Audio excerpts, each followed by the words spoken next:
யூதர்கள் முஹர்ரம் மாதத்துடைய 10வது நாள் நோன்பு வைத்திருந்தார்கள். அல்லாஹுடைய தூதர் ஸல்லல்லாஹு அலைஹி வஸல்லம் யூதர்கள் முஹர்ரம் மாதத்துடைய 10வது நாள் நோன்பு வைப்பதன் காரணம் என்ன என்று கேட்டார்கள். அதற்கு யூதர்கள் பதில் சொன்னார்கள், இந்த நாளில்தான் நபி மூசா அலைஹிஸ்ஸலாம் அல்லாஹ்வின் உதவியால் அவர்களும் அவர்களுடைய சமூகமும் ஃபிரௌனிடமிருந்து காப்பாற்றப்பட்டு ஃபிரௌன் கடலில் மூழ்கடிக்கப்பட்ட நாள். மூசா அலைஹிஸ்ஸலாம் அல்லாஹ்விற்கு இந்த வெற்றிக்கு நன்றி செலுத்துவதற்காக முஹர்ரம் மாதத்துடைய இந்த 10வது நாளில் நோன்பு வைத்தார்கள். அதனால் நாங்களும் நோன்பை நோக்கிறோம் என்று பதில் சொன்னார்கள்.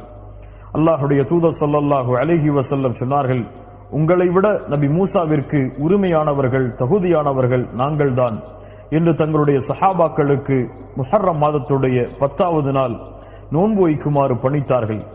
அல்லாஹுடைய தூதர் ஸல்லல்லாஹு அலைஹி வஸல்லம் அவர்களும் முஹர்ரம் மாதத்துடைய 10வது நாளில் நோன்பு வைத்தார்கள்.